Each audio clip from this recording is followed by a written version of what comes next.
Olá, tudo bem com você? Bom, se esse vídeo chegou até você, é porque eu tenho algo para dizer. Você é muito importante para mim. Talvez eu devesse ter feito isso há muito tempo, mas aprove o tempo oportuno, o tempo agora de compartilhar algo com você. Eu estive meditando por esses dias sobre como a vida ela é breve e eu gostaria de compartilhar algo com você, uma oração de Moisés. Ele diz assim no Salmo 90: Ensina-me, ó Deus, a contar os meus dias, de maneira que alcance o coração sábio. Quando a gente vai para Eclesiastes, o sábio diz bem assim: lembra-te do teu Criador, antes que venham os maus dias. Lembra-te do teu Criador enquanto há vigor. Eu quero dizer para você, lembra que você tem um Criador. Lembra-se de Deus hoje. Ensina-me, ó Deus, a contar os meus dias. Ensina-me, ó Deus, a viver hoje de uma maneira sábia. É isso que nós devemos fazer. Porque se eu morresse hoje, como teria sido os meus dias? A gente tem que encarar a vida como um presente de Deus. E uma das coisas que eu tenho percebido é que os dias vão passando e a gente sempre vai adiando oportunidades, mas as oportunidades elas podem passar e nunca mais voltar. Então nunca deixa para depois aquela oportunidade de fazer aquele café e chamar alguém que você ama para desfrutar desse café com você. Nunca deixe para depois para fazer aquele almoço. Nunca deixe para depois para olhar nos olhos e dizer eu te amo. Nunca deixe para depois para pedir perdão. Nunca deixe para depois de dizer conte comigo.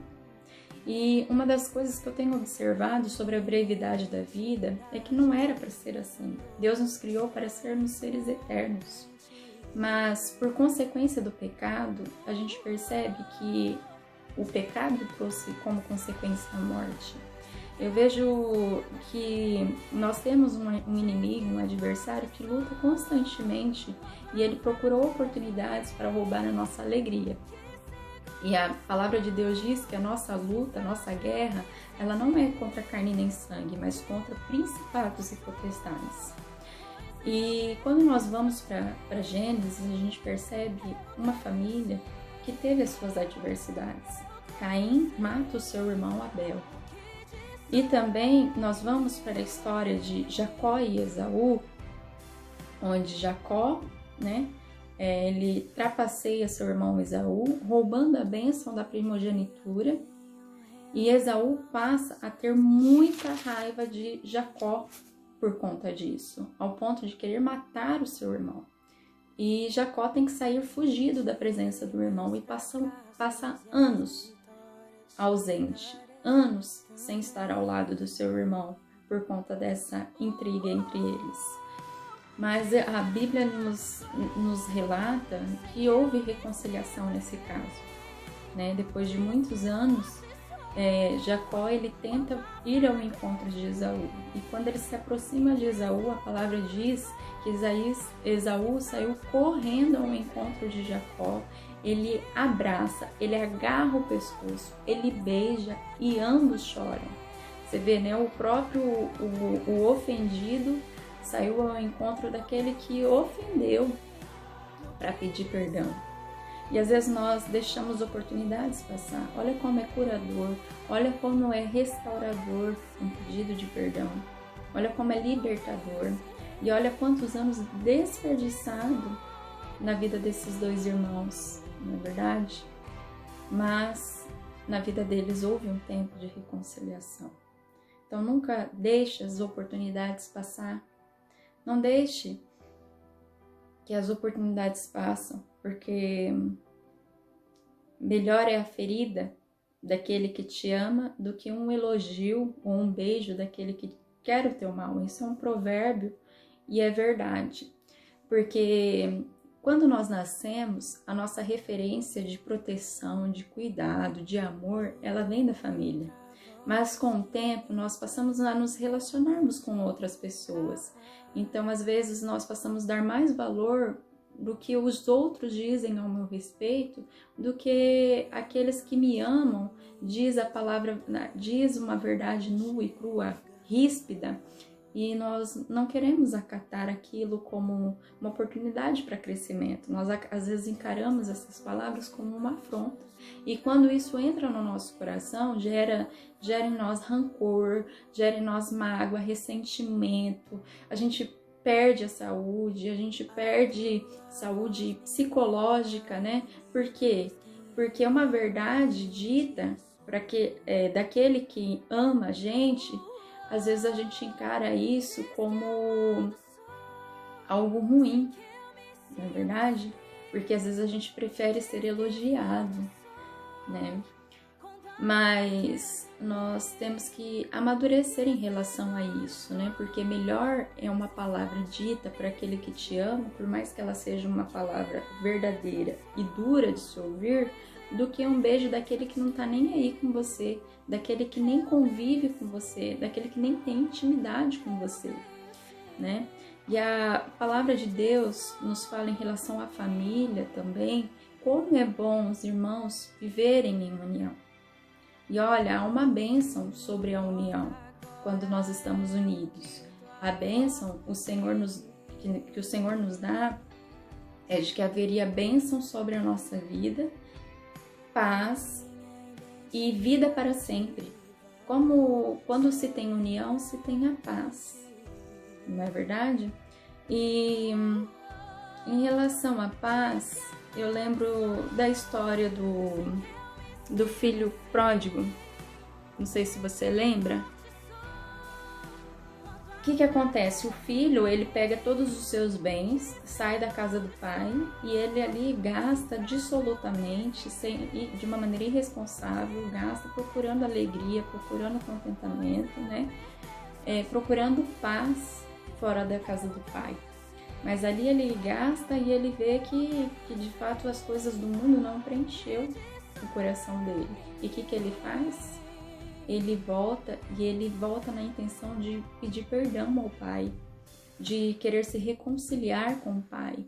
Mas que quando ele está logo a caminho da casa, o pai de longe já o estava esperando. O pai também, da mesma maneira que Esaú saiu correndo ao encontro de Jacó, o pai sai correndo ao encontro desse filho que havia se perdido, né? Achando que as coisas eram tudo mais fáceis longe da casa do pai, né? E eu vejo ali que ele chega e pede perdão para o pai. Pai, eu pequei contra ti.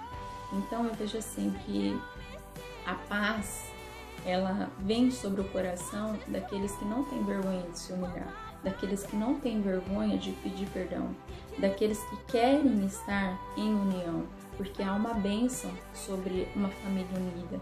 Haveria paz e vida para sempre. Como eu disse, por consequência do pecado, passou a existir a morte.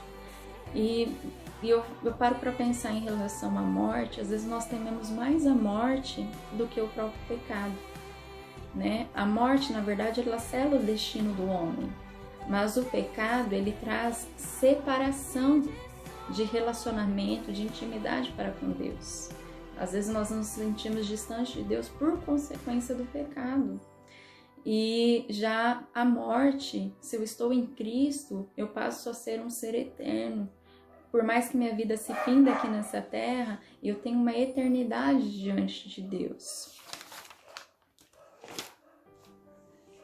Mas qual que é a solução então, né, para quando nós estamos distantes de Deus, né? Como que eu faço então para me relacionar com Deus? A palavra diz que é através de Cristo que nós somos religados a Deus. Se a tua boca confessares ao Senhor Jesus e em teu coração crer que Deus o ressuscitou dentre os mortos, você será salvo. E aquele que me confessar diante dos homens, eu confessarei diante do meu Pai que está no céu. Então Jesus, ele é o caminho, a verdade e a vida. Há dois caminhos, o espaçoso, né, e o estreito. O espaçoso te conduz a caminhos de perdição e o estreito te conduz para o céu. Então há dois caminhos, ou céu ou inferno. Se você está com Cristo, você tem a vida eterna. Se você não estar com Cristo, você tem a morte eterna, né? Então, vamos nos aproximar de Deus. Se eu morresse hoje, eu gostaria de ser encontrada como aquela que esteve ao lado de Cristo, como aquela que lembrou-se do seu Criador enquanto tinha vigor, que viveu bem com a sua família, né? Vamos pegar o exemplo de Cristo, onde ele diz para nós amarmos a Deus sobre todas as coisas e amarmos o nosso próximo como nós mesmos. Um beijo no teu coração. Pratica essa palavra, que hoje seja um dia onde você possa fazer uma reflexão sobre como tem sido a sua vida. Se você morresse hoje, ou se amanhã você não mais existisse, o que você faria hoje? Nunca perca a oportunidade de dizer um eu te amo, não perca a oportunidade de dizer perdão, pedir perdão e estar com aqueles que Deus colocou na sua vida para que você estivesse. Um beijo então no teu coração, fique com Deus e até mais.